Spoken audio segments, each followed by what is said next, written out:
Welcome to today's episode of Design Your Life. Today I catch up with Craig Andrade, the ex-lawyer turned Australian native botanical fragrance entrepreneur behind the brilliant brand, The Raconteur. Today Craig and I chat about how he redesigned his life after 25 years of a seriously successful career in law, the power of the scent in affecting your mood, confidence, and how it takes you on journeys through your memory, and last but not least, our Frost Chapters candle that we recently collaborated on to produce. A 3-layered candle, like chapters in a book, inspired by my favorite films, music, and poems, which I hope will inspire you when you burn it and connect you with memories and moments and emotions. Today I'm super excited to have Craig here on our vodcast, Design Your Life. Craig is an incredible guy, previously a lawyer, which we'll talk about shortly. Started this brand, The Raconteur, a couple years ago, which is an incredible brand. And we've been working closely on a project in Sydney for our own Frost collaborative with The Raconteur, with Craig. And it's been really, really exciting to do that. Craig, it's been so cool to catch up with you. Welcome to Design Your Life. Thanks, Vince. Good to be here. How you doing?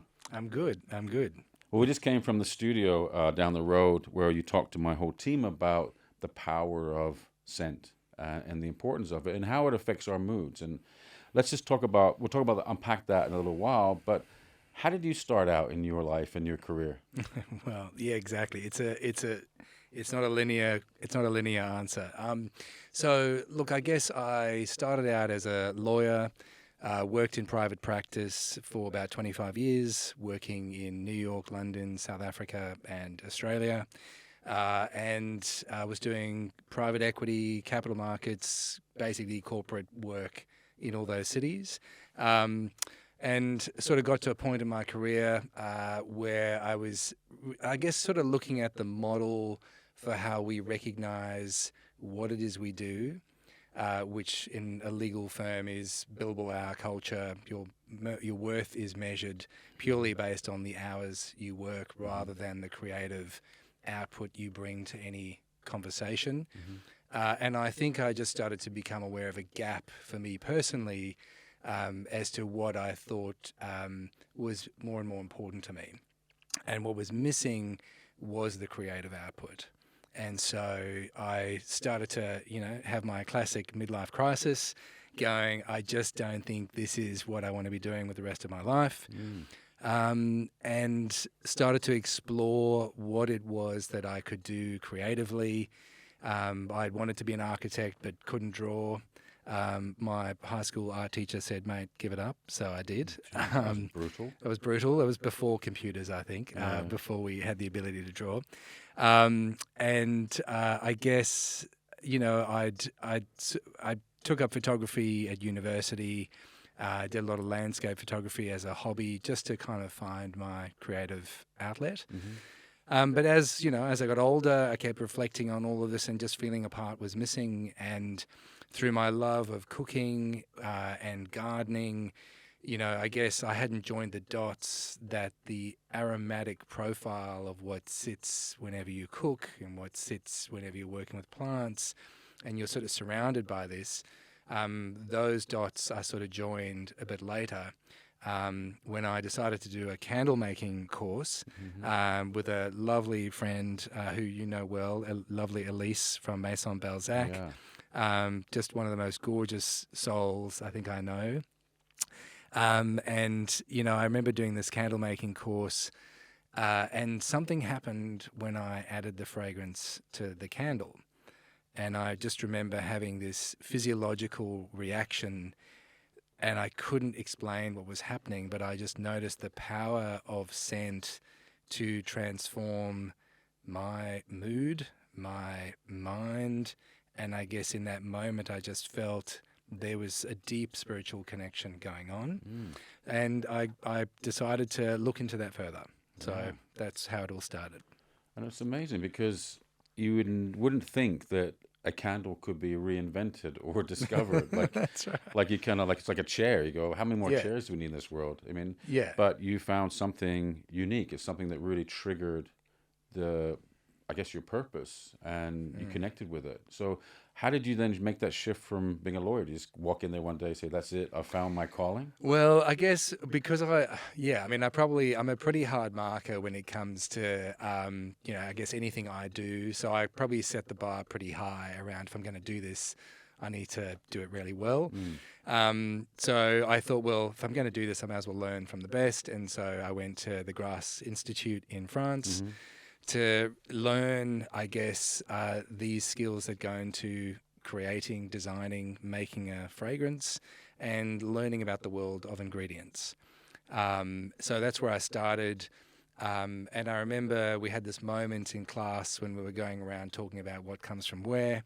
And my teacher, who was this lovely lady who ran the Chanel perfume lab for 30 years, we got to Australia and she said, oh, they've got sandalwood, beronia and eucalyptus. And without thinking, I just put my hand up and jumped in with, excuse me, ma'am, but we got a few more. And she said, like what? And so I rattled off, Kunzia, Fregonia, Buddha wood, the myrtle family. And I guess she looked at me and she said, we've never heard of any of those. Incredible. And so I guess I, sort of felt bad and want to show the teacher up. So I just, was like, whatever. And then she called me over afterwards and I thought, oh, I'm in trouble now.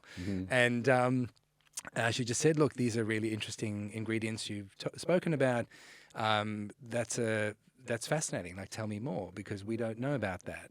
And I guess coming out of that conversation, there was this strong support from her to go, well, you should explore that further and you should take that story to the world because we don't know that story. And so I came back with a, bee in my bonnet thinking, okay, I've got an idea. There's something original here. Yeah. And to your point, I did think, does the world need another candle? Generally, the answer is no, unless you're doing something that is moving the needle from 0 to 1 that doesn't exist. I think that's the power of original thinking and having a great, output. So that's sort of the next chapter of where I got the confidence to explore. Yeah, it's really interesting because it's such a change, isn't it? A real big pivot. Yeah. Did you look at other options, or was just candles your only option? What other courses did you do? Yeah, no, I didn't, because I guess I felt the connection between what I guess my childhood had been informed by, which was, being in the garden, growing up cooking and really loving cooking. I guess all the aromatic aspects to those formative experiences, they all came together when I really started to understand raw materials, the odor profile of everything, and how we can work with science and art, understand geography, understand, ancient civilization and practices around the significance of raw materials. There's so much complexity in all of that my brain was just on fire going, this is insane. It's complex and it's highly engaging. So I didn't feel like I needed to pivot further. I'd already pivoted 180 degrees and I was like, this is just so engaging. I'm ready to jump in. What was the corporate world like before? I mean, you said you were 25 years in the job that you were doing. And funny enough, I watched last night a couple of videos of you, I think, presenting in your suit. You're a totally different guy. Like, your aura is so different. You're casual now, you're relaxed, you seem confident. It's interesting to see that transformation. But did you feel like, what was nagging you? What was the thing? Was it happening more and more frequently over time that you were just going, this is not what I want to do? Yeah, I think the culture of a business model where your worth is measured purely on the hours you work. While I was able to work in that culture for 25 years, I think at some point they just got to this point going, this just can't be what the rest of my life is going to be about. I didn't think that was a meaningful exchange of value. I think that, so obviously got a bit critical around the model. It's a fairly inflexible model, so you kind of have to work out, well, is this what I want to do or not? And so that was a bit of a push factor. I think the gap, if you like, or the pull was, at heart, I'm a very creative person. And I guess I chose a career which was also something I loved. I loved the law. I loved the practice of the law, the problem solving, the complexity of what I did. But I guess I felt an enormous part of me was not being listened to or able to express itself. Mm-hmm. And it's generally just, I was a partner in the world's largest law firm, working, 12-hour days to 18-hour days sometimes. And, the highs and the lows of those peaks and troughs of work leave very little room for anything else. And so I think when I just started to reflect on, as I said, this classic midlife crisis going, what else do I want to do? I just sort of felt the gap of me needed to be explored further. And it was a powerful enough part of my identity that I was willing to do lots of therapy and let go of those pillars of my identity that I'd had to date and go, well, it's time to let go of that. It's time to take a step into the unknown, back yourself, follow your heart, and dive in, learn. Yeah. And I guess really for me, the heart of all of this is, I suppose, if you're passionate about something and you're curious, then it's the curiosity of that approach to life, which I think leads to everything. So it's curiosity which you can't suppress. Curiosity helps you read, it helps you smell everywhere you go. I mean, don't go on a bushwalk with me, because I will be stopping every 2 minutes to crush and smell and be left behind. But so that's kind of how. Well, it's interesting too, because obviously in that firm that you're in, you would have been. I know you're talking about charging by the hour, but it would have been a very lucrative career. Sure. And it's interesting that because you went off and started a new business, the Raconteur, no guarantee of success, right? So sure. It's like you followed your heart. I always say that if I would still do what I do, because I'm obviously a creative person in a creative business, I'd still do it if money wasn't part of the equation. If I could do it, I'd still love it. I obviously, you try to encourage other people to find their way. I mean, how many people would have done a career like yours and just not had the confidence or found the thing that they really, really wanted to do? And often people come to me at the latter time of their life and say that they never found their thing. And that's it's terribly sad, I think, isn't it?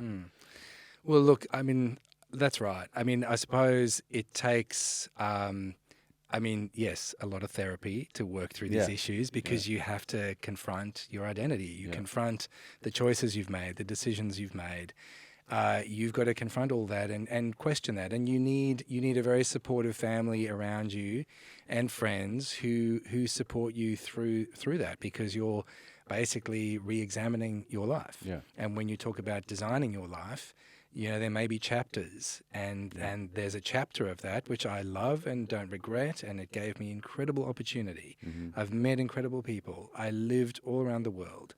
I can't take anything away from that, but I also know that chapter came to an end, and I was ready for it to come to an end. And I suppose, since then, so many other lawyers come into my shop and say, I wish I could do what you're doing. And how did you do it? Yeah.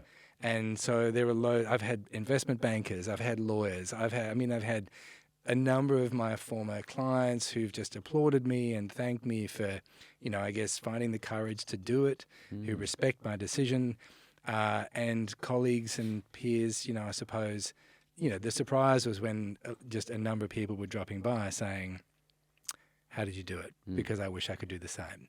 And that's to your point, that I think you got to be a little bit brave to be willing to have that conversation and not be afraid of the answer, which could be it's time to move on. No matter how much people around you supporting you, no matter how much therapy you've had, it's still a bloody hard thing to do. And often people don't make that decision, don't move forward because of that, and you get sucked back into your comfort zone. Sure. But it's amazing to see, not only have you made that move, but you've, in an incredibly short period of time, 2 years, have created a very successful brand. I mean, for the last 2 years, I see you in all kinds of magazines and supplements, and so why has it been so successful? Did you plan it that way? Is it just? Well, of course, I planned it. I totally planned it that way. Yeah. No, I guess. Well, the other crazy thing is we had a pandemic, and what was fascinating about this is we had a pandemic, and I guess I remember going to my partner saying, "Look, I'm going to retire," and people were like, what are you going to do? And I said, and I didn't really want to talk about it because I was so nervous about whether it would be successful or not. I just wanted to go and apply myself and quietly achieve and let my work speak for itself. And, I remember the Financial Review did a beautiful profile piece on me, and I guess it sort of allowed me to, quote unquote, come out as a candle maker to the world. And it was a wonderful moment. And I remember just the phone just didn't stop ringing after that with just congratulations and support. To your question about why has it been successful, look, I guess the pandemic taught us that one of the side effects of getting COVID is losing your sense of smell. And what the pandemic showed us was how important our sense of smell was, because smell and taste are linked. So when you taste food, about 70% of that experience is an aromatic experience where you're processing the aroma from food, which your brain is processing as well.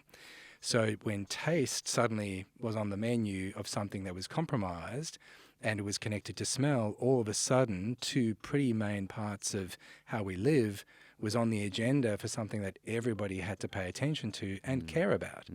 So what we found during the pandemic is our business, really took off in that sense, because we found that home fragrance as a category, fragrance for the skin, small ways to enhance the routines of your life with ritual, self-care, and an uplifting way to approach that whole negative spiral of what the pandemic did to so much of us. This is where scent came into its own. And this was a worldwide experience, not just for me and for my brand. This was a worldwide phenomenon. And I didn't plan the pandemic, but clearly there was an amazing opportunity here for my business to take a bit of a spotlight, do something quietly, and let the work speak for itself. Yeah, it's incredible. And I think that equally at the same time, we were forced to be in our homes, and some people were uncomfortable with that. People over time learn to be comfortable with their home and also then invest in their home more. Sure. And so obviously bringing a scent into your home can really change the mood and feel like a gift to your household, I guess, and that uplifting aspect of that. That's right. And so that's, what we're touching on here is the power of scent to really tap into emotional well-being. And so scent has an ability, and so this is where, the amazing part of our sensory system, our olfactive system, is connected to the front of the brain where we process memory and emotion. And it's the only sensory system we have that does that. And so there are two, I like to think of scent as there's two big things going on. One is just the power of scent to enhance your mood, your emotion, and just transform the experience in that moment of what's happening to you, to uplift, to calm, to ground, de-stress, to invigorate, to energize, to assist with concentration. That's sort of one part of the functional benefits of working with natural ingredients in perfumery. The other is that scent and storytelling through scent allows us to also escape and connect us to memory. And so, or to take us to a place we may not have been. And so scent, when we're in lockdown and we've been locked in our homes, scent is a powerful tool to take us back to Bondi Beach, to take us back to Tasmania, to take us back to Hamilton Island, to take us to the Red Centre, to take us to Margaret River. Scent as a powerful tool, or even further afield, right? All of our travel. So the beauty of scent is this wonderful uplifting tool to connect us to those sorts of memories. Yeah, and at the time you were based on Pittwater. Yeah. This beautiful heritage house, and you're around the corner at Montevallo is your factory. Is it a factory? What is it? Candle making shop? No, studio. Yeah. Atelier, I think you say. So obviously you're naturally kind of wanted to be close to nature. That's important for you. Yeah, that's right. I mean, I remember, this house was an extraordinary home. It's called Ventnor. It's the oldest house in Sydney on the Northern Beaches. Really? Wow. It was built in the 1860s. And, I guess for me, it was perched on this ridge between Lovett Bay and Alvina Bay on the edge of the Ku-ring-gai National Park. And it's a very special home, obviously with great history, great bones and beautiful energy. with a 150-year-old Port Jackson fig tree. And every day I got to connect with nature. And whether it was going for a swim or a paddle off my jetty or a walk to a waterfall, which was, 5 minutes from my house, or up to the top of the ridge where there are beautiful sandstone carvings from our First Nations people, one of the largest rock art collections in Sydney. This was just an extraordinary gift. Yeah.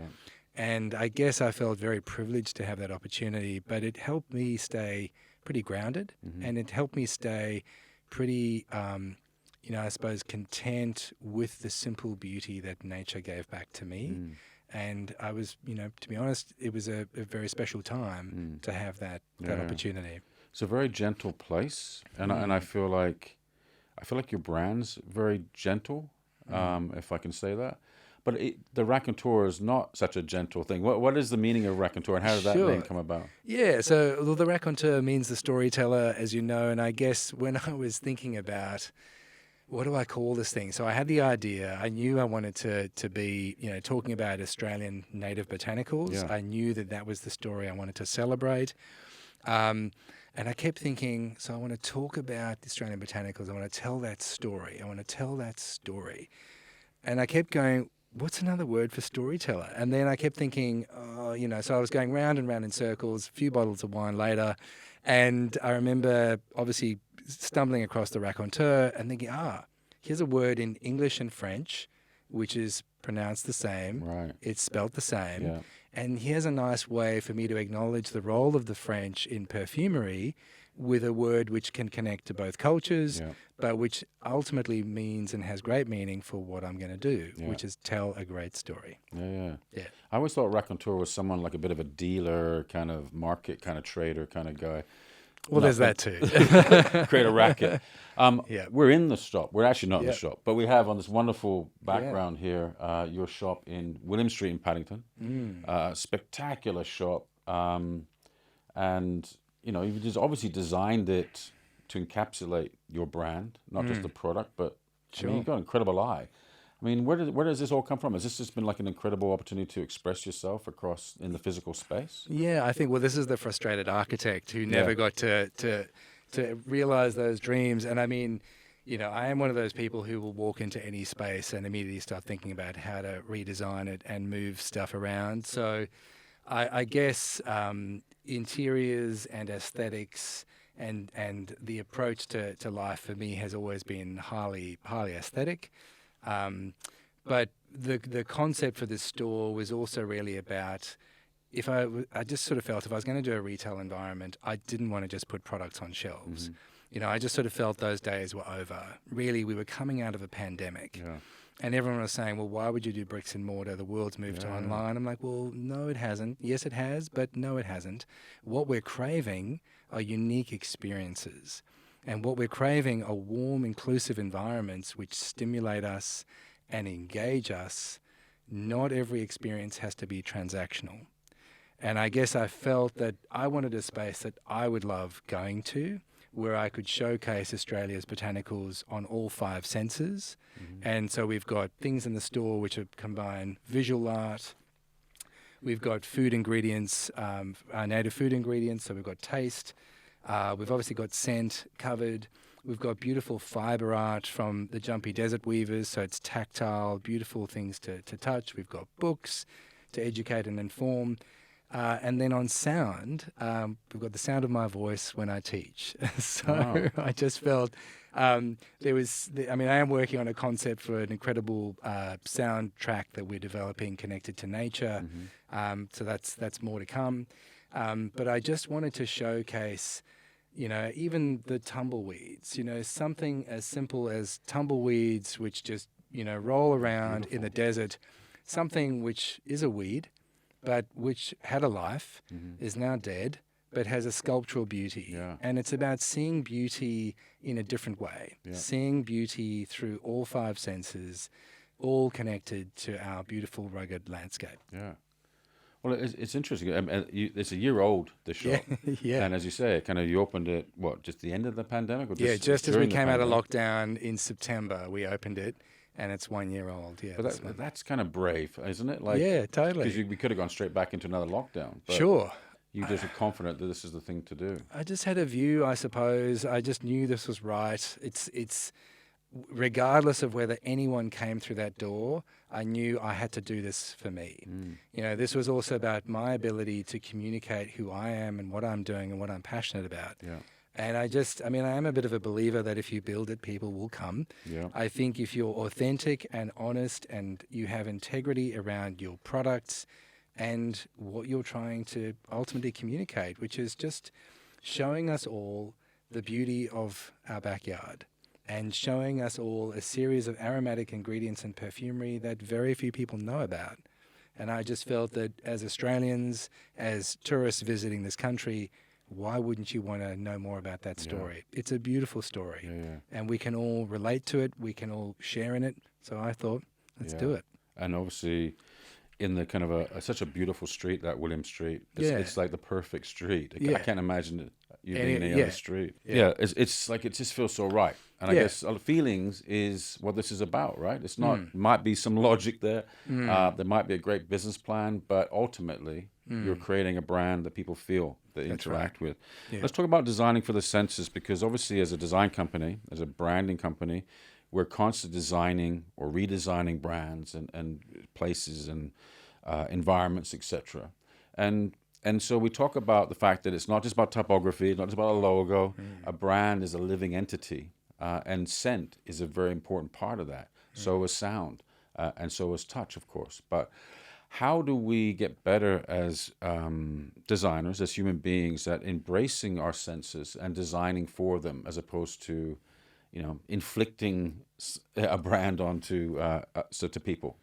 Well, I guess for me, this is about awareness.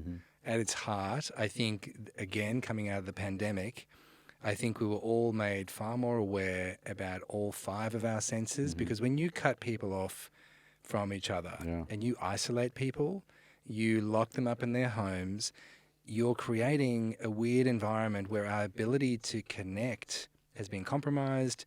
So all of a sudden we're in our homes, we're still trying to work, we're still trying to transact, but we've lost the ability to be physically close to people.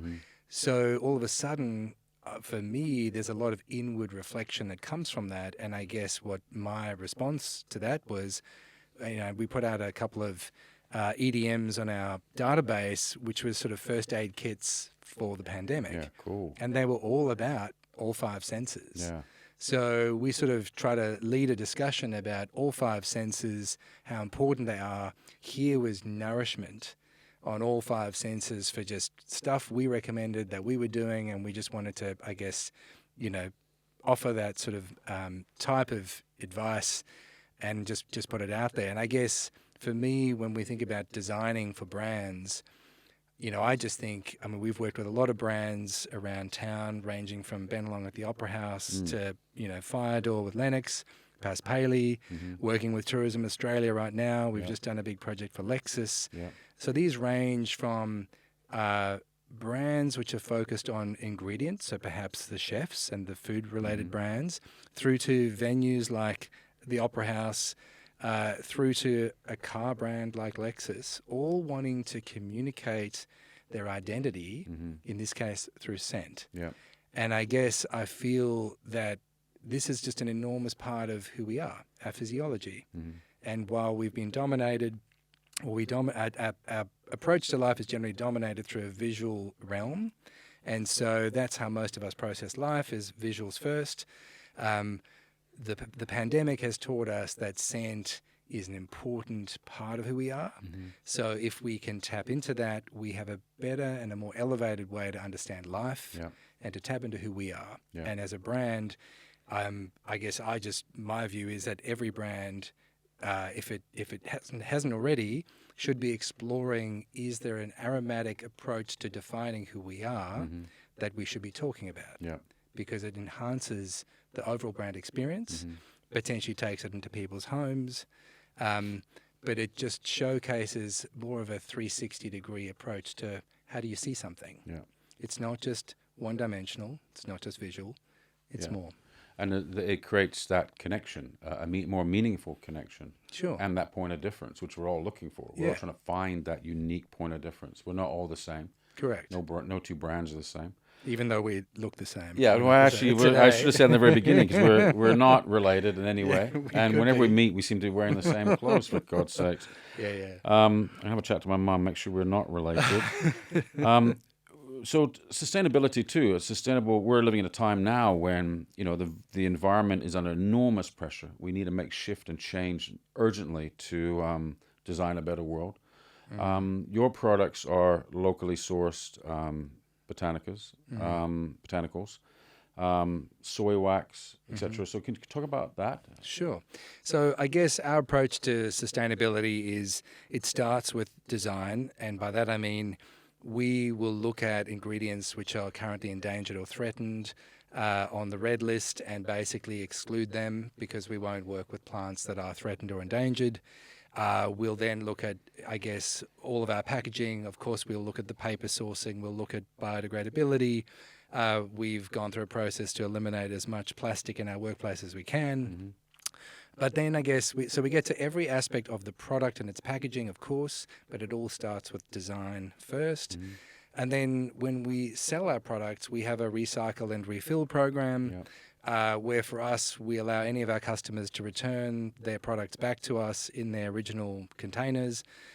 We will then remake those products in those containers, send them back to them, and for a 30% discount on the price. So we try to encourage, I guess, a more purposeful approach to consumption and just trying to ensure that there's just reuse going on as well. We also make a number of fragrances which are limited edition. The idea behind those is to really showcase ingredients that are rare and very special. And so we only make a limited number of the products. They're priced accordingly because they're rare and special. And the idea is to show a reverence for nature. So this is not about quick consumption, use every drop of that fragrance and be done and order it in a week. This is about use it for a year. Take as long as you want because there's only going to be 250 bottles of that and then it's gone. Yeah. So savor it. Yeah, amazing. We've recently collaborated. I've been really excited this year on some of the collaborations we've done with Mud and other organizations, books, etc. But I approached you about a year ago and we sat down at your wonderful place in Wynnum Street and we talked about doing a candle and doing that together and what might that look like. And being an inquisitive person, asking questions, we talked about kind of, why, what is it, talking about candles and how they're made, etc. And kind of was quite intrigued by the fact that every candle has one scent. You do a lot of work in creating a candle. And that one candle has different kind of sensory tones throughout it. But we talked about books and we talked about publishing. We talked about, something that I feel a real affinity with. Dad was a letterpress printer and designed loads of books over time as well. And the idea of storytelling, literally storytelling in a candle, and what could be the multiple stories that could come from that. And we talked about this idea of having chapters and to have 3 chapters within the candle. So within the one candle, there is 3 layers, literally 1, 2, 3. And we actually called it chapters. And it's being launched. This podcast is coming out slightly before the launch, but it's in production right now in Sydney. Really, really excited about that because we talked about this and you said that it hadn't been done before, whether it had or not, I don't know. But I went back to Craig with 9 ideas. I got very excited about the themes. And so there was like... I got terrified. Yeah, exactly. He went very quiet for a bit there.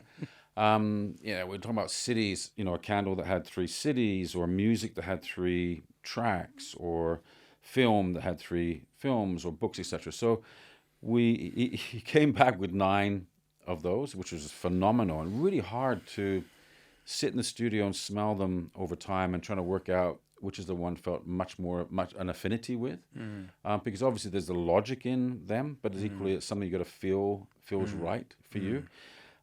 We ended up doing this one candle's obviously films and music and books, and it was really exciting because I said to Craig, what would Pulp Fiction smell like? What would Jaws smell like? What would Fight Club smell like?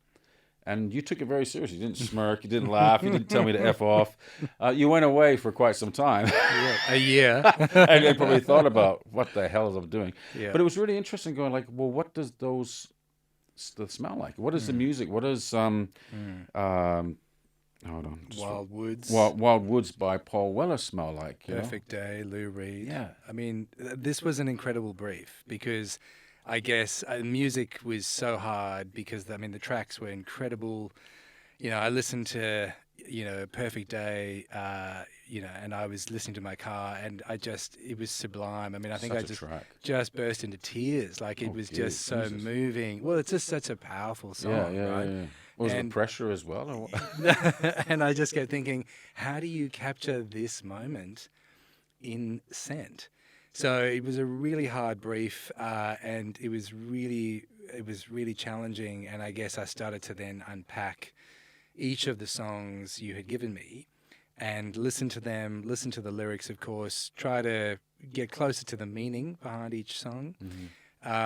And then think about how do we tell that story with ingredients, and that's what we've done. And similarly with the films, I mean, they're iconic, and I just thought again, it said so much about you. I thought what was interesting that we had so much of your personality sitting here and really trying to decode the meaning from those preferences and what it said about you. So fascinating, interesting, complex, but really complex is like with a capital C. But just really, really beautiful way to think about the lateral sort of shift from the visual medium of films, from the oral experience of sound, and to bring from I guess we had films, we've got books, we've got music, to bring all that together with aroma. And to look at ingredients which have meaning and significance over time and or emotional resonance. It's fascinating. So how did you work out those specific ingredients? Because there must be like 10 ingredients per scent layer. Yeah. So I guess part of the meaning, I mean, obviously I know our time is limited, but if we take music, for example, the theme behind, so some of the songs, we've got Wild Woods from Paul, we've got Close to Me, The Cure, we've got Perfect Day, Lou Reed, Wild Horses, The Rolling Stones. All incredible songs. There's an overarching theme in those songs about love. Mm-hmm. There's an overarching theme about the challenges of love, when things break down, when things go well. So there's heartache and tragedy in this. You're going to make me cry now. Yeah. It's a complex set of songs about the beauty of relationships and when they're perfect and when they're imperfect. And so that sort of took me down a path of really looking at ingredients, of which ingredients symbolize love. And that's your rose, right? Probably at its most classic form. But there's also, there's tragedy and heartbreak in some of this, and some of the tracks do go to, some of that bitterness. So we've got a beautiful Artemisia in here, which is a bitter green, savoury herb, which is beautiful in its own way, but on its own, a bit pungent. But when worked beautifully with other ingredients, it provides comfort. So there's layering in here. I guess I threw an alcoholic note in this, the rum accord. Rock and roll. Because I felt, exactly, and I felt with all of this, well, certainly there would be alcohol involved. Yeah. And so little things like that. I guess I looked at the time when some of these songs were released, early 70s, patchouli. Well, of course we had to have patchouli. Yeah. So we've got beautiful notes like this which help bring it all together. I wanted to have some woody note references, obviously, because some of these songs are about getting out of the woods, following your path. So we've got sandalwood in here, which is probably Australian sandalwood, one of my favourite ingredients. And then because it's sort of like quicksand, some of this relationship stuff is like quicksand. We've got vetiver, which is a grass, grows in sand. And I kind of like the idea of visually walking through that grass as you struggle through this relationship territory. So incredibly beautiful ingredients, all with meaning. but which came from an exceptional brief. Well, incredible! Thank God you did what you did. There's such a science to that, although it's so much about nature, and there's so much rigor behind that. When you collaborate with people, there's the yin and yang, isn't there? Sure. One part plays. You play different parts in this, and so it's been wonderful to catch up with you, to work with you on this project, and we've got another one coming out the following year, which would be really exciting, pending how this all goes. But I'm really excited. It's been such a wonderful opportunity to catch up with you, Craig, as well. I think that it's incredible to see you go from strength to strength, to find your calling, to listen to the inner voice and make those kind of hard decisions to kind of change your career like you have, and to be investing the time and energy into what you love doing and seeing how it resonates with so many people. It's incredible. I mean, have you designed your life, do you think?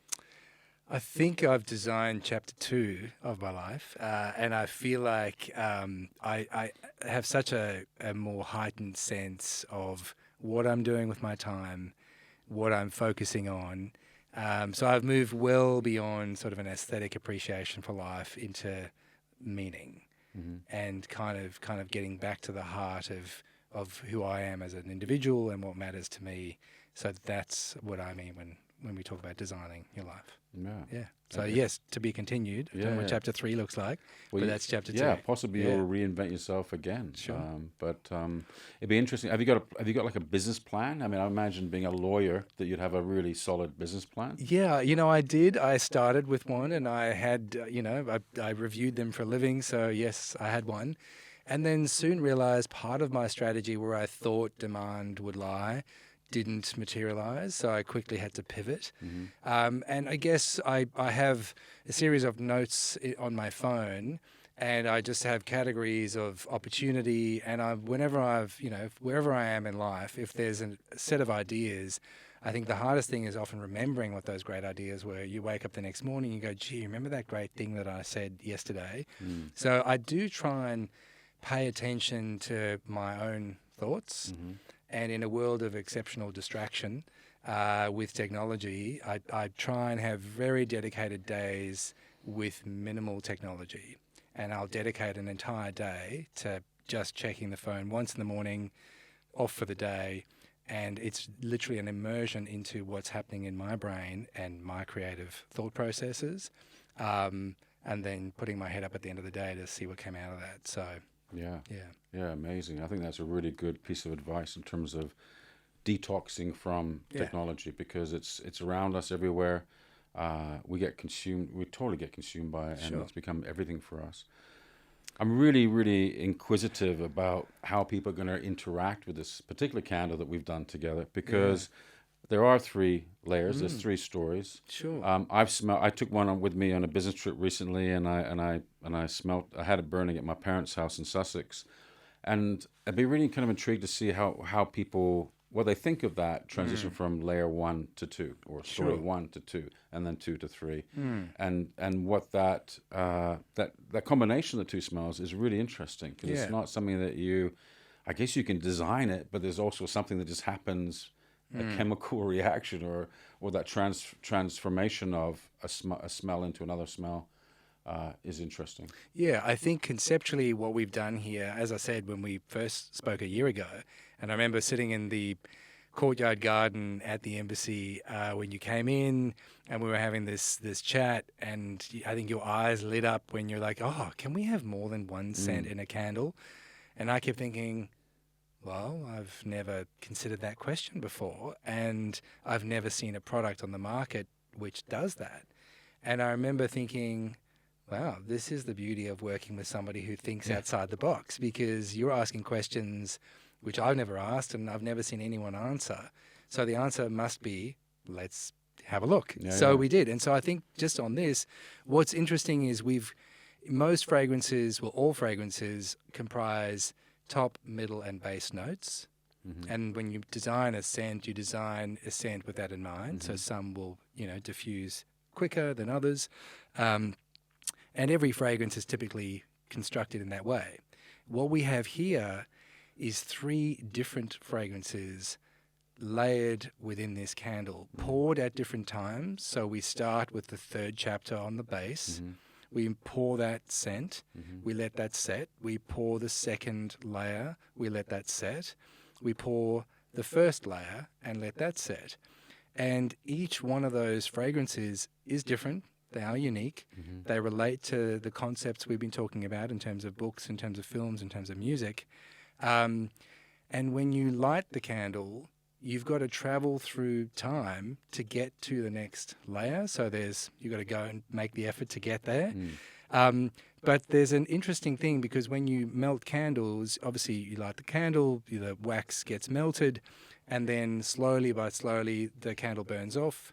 And then there's a little period of time in these two chapters where chapter 1 will meet chapter 2. There'll be a little bit of blending as those two wax pools meet, but thereafter, the chapter 1 has dissipated, and you're then in chapter 2. And there is a noticeable change in the experience. And I guess what I loved about this brief was, I genuinely believe we've done something which hasn't been done before. Cool. I'm certainly not aware of another candle. It may well be, but I'm not aware of anyone. And they're 3 incredible concepts which are personal to you, and I think they're beautiful. Thank you. And it came to life through working closely together. And I think that, what you've done with your life is incredible great example of how you can turn a corner and find the thing that you're truly passionate about. And most importantly, the positive effect you have on other people's lives. You're not ripping people off. You're not selling rubbish. You're actually contributing to people's happiness. And they may not be aware of it, but they're actually, you're enhancing people's lives. It's incredible opportunity to meet you and to done this collaboration together. It's really cool. I hope people really enjoy this conversation and inspire other people to find the thing that they really, really love. Sure. To search and explore and, turn over stones, try stuff. You may not get it right away. You're incredibly lucky to get it. Look like you got it right away. Other people might take several attempts, and don't get despondent. Keep persevering, and most important, do the thing that you absolutely love. Well, Vince, thank you. I mean, it's been amazing to work together. It's taken us about a year to get through these concepts and create. I think it's been worth the wait, and I think this is good storytelling at its heart. So it's authentic and it's beautiful. So thank you. Craig, thank you. Pleasure to meet you. Thanks for tuning in to today's episode of Design Your Life with the Raconteur founder, Craig Andrade. For more info on our recent Frost Chapters candle collab, head to the website in the episode notes of this podcast.